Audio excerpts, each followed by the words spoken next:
Hello बच्चों, welcome to SG chemistry.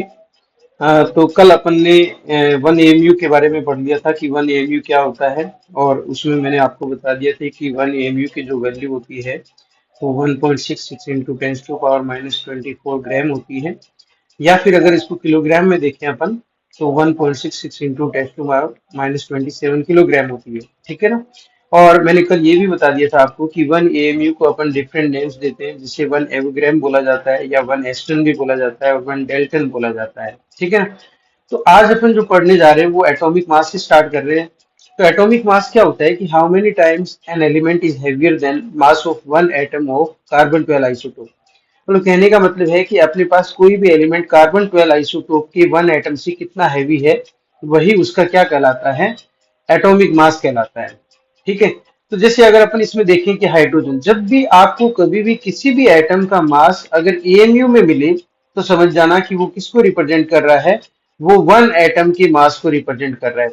जब भी किसी एटम का मास आपको एएमयू में मिले, तो समझना कि वो एक एटम के मास को रिप्रेजेंट कर रहा है, मास ऑफ वन एटम। जैसे मैं यहाँ पे बात कर रहा हूँ हाइड्रोजन का, आपके सामने लिखा है 1 एएमयू। तो 1 एएमयू का मतलब है, सिंपल सी बात है, mass of one atom of hydrogen. Second अगर हीलियम का देखें तो 4 एएमयू लिखा है, इसका सिंपल सा मीनिंग है mass of one atom of helium. Lithium 7 amu, mass of one atom of lithium. And so on, मतलब beryllium 9 amu, boron 10 amu, carbon 12 amu, ये सारे वन एटम के मास को रिप्रेजेंट कर रहे हैं। ठीक है ना। इसी तरह नीचे मैंने लिखा है oxygen is equal to 16 u, क्योंकि आपको पता है एएमयू को यू में भी रिप्रेजेंट कर सकते हैं अपन, और उसको एएमयू में भी रिप्रेजेंट किया जा सकता है ना। तो अपने पास अगर मास ऑफ वन ऑक्सीजन एटम की बात करें तो ये 16 यू या 16 एएमयू लिखा जाता है। और अगर इसी को आपको ग्राम्स में लिखना हो, तो कुछ नहीं करना आपको, 1 एएमयू की वैल्यू मैंने आपको बताई थी। 1 एएमयू कितना होता है, 1 AMU is equal to 1.66 into ten to power -24 gram होता है। तो आप ऑक्सीजन के सामने जो लिखा है 16 यू, तो आप 16 यू की जगह आप पुट कर दीजिए 1.66 इंटू टेन टू पावर -24 ग्राम। तो ये जो मास है ना, ये मास ऑफ वन एटम होगा ग्राम्स में। ये क्या है, mass of one atom in grams, in grams. तो ये मास of one atom in grams है। तो ये अपन को ध्यान रखना है। ठीक है ना। तो अपन इसी तरह कोई भी एलिमेंट का मास अगर एएमयू में लिखा है, तो समझ जाना कि वो एक एटम के मास को रिप्रेजेंट कर रहा है, और अगर उसको ग्राम्स में कन्वर्ट करना है तो आप एएमयू की वैल्यू पुट कर देना सीधा सा। ठीक है। तो ये तो होता है अपने पास एटॉमिक मास। अब अगर अपन सेकंड बात करें यहाँ पे, सेकंड आता है अपने पास ग्राम एटॉमिक मास। तो जब भी अपन ग्राम एटॉमिक मास की बात करते हैं, तो नाम यहाँ पे अपने पास लिखा हुआ है, देखो इसकी पहले तो डेफिनेशन देख लेते हैं। Mass of one gram atom, mass of one gram atom known as gram atomic mass. अब यहाँ पे जो ये वर्ड आना है 1 ग्राम एटम, जहां पे भी ग्राम एटम आपको लिखा हुआ मिले, तो इसका सिंपल सा मीनिंग होता है 1 मोल, है ना। तो जैसे मैंने यहाँ पे लिखा है 1 ग्राम एटम, इसका सिंपल सा मीनिंग होगा 1 मोल। मतलब कहने का मतलब है कि ग्राम एटॉमिक मास हमेशा 1 मोल एटम्स के लिए यूज किया जाएगा। जैसे अपन बात करें कि कार्बन है, तो कार्बन का जो एटॉमिक मास होता है वो अपन कितना लिखते हैं, 12 यू या 12 एएमयू। 12 एएमयू किसको रिप्रेजेंट कर रहा है, mass of one, mass of one atom, mass of one atom of carbon 12। ये कार्बन के एक एटम के मास को, कार्बन 12 आइसोटोप के एक एटम के मास को बता रहा है। अब अगर मान लो अपन को कार्बन का ग्राम एटॉमिक मास फाइंड आउट करना है, तो अपन कैसे करेंगे। आपको पता है कि ग्राम एटम 1 मोल होता है, और 1 मोल में जो क्वांटिटी होती है वो एवोगैड्रो नंबर के इक्वल होती है। एवोगैड्रो नंबर को एन ए से रिप्रेजेंट किया जाता है, और एन ए का जो वैल्यू होता है वो अपने पास कितना होता है, 6.022 इंटू टेन टू पावर 23। तो अगर जैसे मान लो आपको किसी का भी ग्राम एटॉमिक मास निकालना है, तो अपन क्या करेंगे, जैसे मान लो आपको दे रखा है कि 12 एएमयू कार्बन का दे रखा है, तो अपन ने क्या किया, 12 लिख दिया, और उसके सामने एएमयू जो लिखा है उसकी वैल्यू मैंने पुट कर दी 1.66 इंटू टेन टू पावर -24 ग्राम। तो यहां तक तो ये हो गया वन एटम का मास। और अगर मैंने इसको 6.022 इंटू टेन टू पावर 23 से मल्टीप्लाई कर दूंगा, क्यों किया मल्टीप्लाई इसको, क्योंकि अपन को 1 मोल एटम्स का मास निकालना है, और 1 मोल में जो क्वांटिटी होती है वो कितनी होती है, 6.022 इंटू टेन टू पावर 23। तो जब अपन इसको मल्टीप्लाई करेंगे तो ये जो आपके सामने डिजिट दिख रहा है 1.66 into tens to power minus 24 into 6.022 into tens to power 23, जब आप इसको मल्टीप्लाई करोगे तो ये अप्रोक्सीमेटली कितना आता है, 1 के इक्वल आता है, मतलब 1 ग्राम हो गया। तो 12 को मैं 1 ग्राम से मल्टीप्लाई कर दूंगा तो ये आ गया आपके पास 12 ग्राम। तो इसका सिंपल सा मीनिंग हो गया कि ये जो 12 ग्राम आपके सामने लिखा गया है ये 1 मोल कार्बन एटम्स का मास है। तो देखो नीचे मैंने यहाँ पे दिखाया है कि कार्बन अगर 12 AMU लिखा है तो हमेशा समझना ये 1 एटम ऑफ कार्बन 12 है, और कार्बन अगर 12 ग्राम लिखा है तो इसका सिंपल सा मीनिंग होता है mass of 1 mole atoms of carbon 12, मतलब Na एटम्स का मास है। इसी तरह अगर मैं बात करूं यहाँ पे ऑक्सीजन 16 AMU, तो ये हो गया 1 एटम ऑफ ऑक्सीजन का मास, और ऑक्सीजन इज इक्वल टू 16 ग्राम, ये हो गया 1 मोल एटम्स ऑफ ऑक्सीजन। ये अपने पास क्या हो गया, 1 मोल एटम्स ऑफ ऑक्सीजन। तो मतलब कहने का मतलब आपको दोनों में डिफरेंस यही ध्यान रखना है, किसी भी एटम का मास अगर एएमयू में लिखा है तो वो मास ऑफ 1 एटम को बता रहा है, और अगर किसी भी एटम का मास ग्राम एटॉमिक मास ग्राम्स में लिखा है तो वो 1 मोल एटम के मास को बता रहा है। तो अपने पास दोनों में डिफरेंस हो गया है ना। तो कभी भी आपसे ग्राम एटॉमिक मास पूछे तो आपको ग्राम में लिखना है, और आपसे एटॉमिक मास पूछे तो वो एएमयू में रिप्रेजेंट करना है, ठीक है। तो ये तो हो गए दोनों, atomic mass and gram atomic mass. अब अगर अपन आगे बढ़े तो अपने पास थर्ड आता है मॉलिक्यूलर मास। थर्ड है मॉलिक्यूलर मास। अब मॉलिक्यूलर मास की भी डेफिनेशन वही है, स्टैंडर्ड एलिमेंट तो कार्बन को ही कंसीडर किया है अपन ने। How many times, how many times an how many times a molecule is heavier than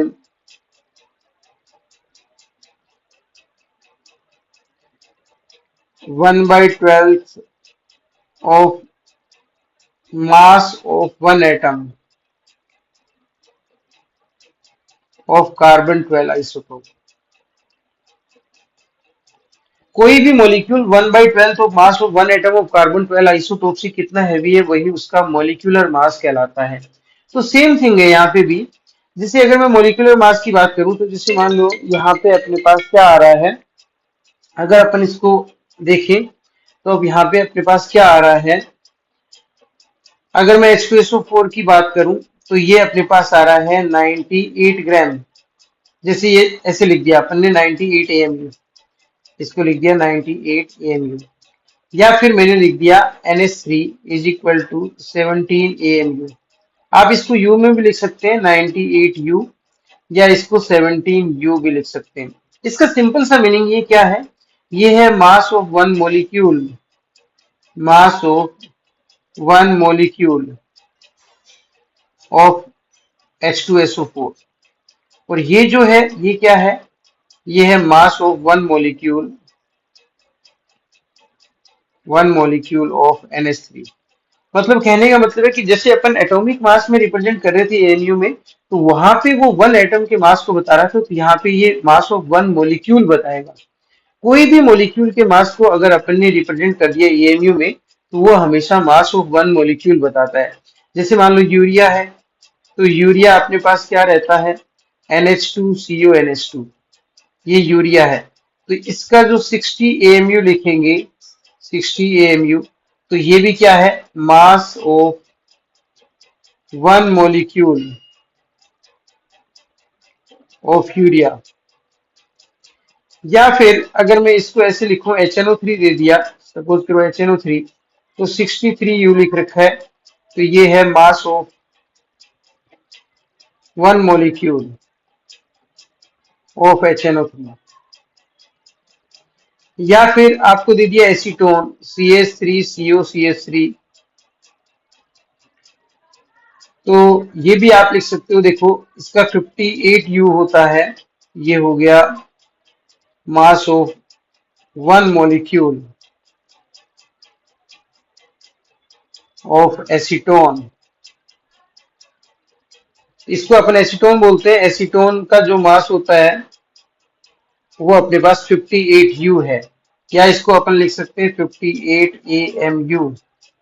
तो अपने पास ये सारे जो जितने भी यू में लिखे हैं इसका सिंपल सा मीनिंग क्या है अपने पास? इसका सिंपल सा मीनिंग है कि ये सारे वन मॉलिक्यूल के मास को रिप्रेजेंट कर रहे हैं। अब अगर इसी को अपन ग्राम मॉलिक्यूलर मास लिख दें तो अपने पास क्या हो जाएगा? देखो नेक्स्ट वाला, अगर लिखें अपन gram molecular mass, gram molecular mass, तो इसका सेम डेफिनेशन वैसे ही जहां पे एटॉमिक मास ग्राम एटॉमिक मास के लिए यूज कर रहे थे, mass of 1 gram molecule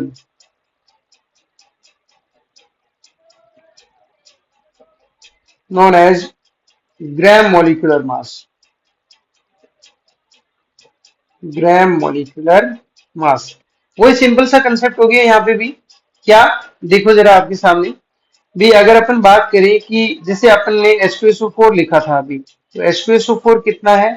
98 AMU लिखा था ना अपन ने। मैं AMU का डेटा पुट कर दूं, AMU कितना होता है? AMU होता है 1.66 इंटू 10⁻⁻24 ग्राम। अब ये तो एक एटम एक मॉलिक्यूल का मास है, ये H2SO4 के 1 मॉलिक्यूल का मास है। अगर इसको अपन Na से मल्टीप्लाई कर दे, Na का मीनिंग है 6.022 इंटू 10⁻23। तो मैंने आपको वहां पे बताया था कि इन दोनों का जो मल्टीप्लीकेशन है वो 1.0 ग्राम आता है। तो ये अपने पास कितना हो जाएगा? अगर इसको यहाँ पे लिखें तो ये H2SO4 कितना हो गया अपने पास? 98 इंटू 1 मीन 98 ग्राम। तो जो यहाँ पे अपने लिखा है 98 ग्राम, ये है मास ऑफ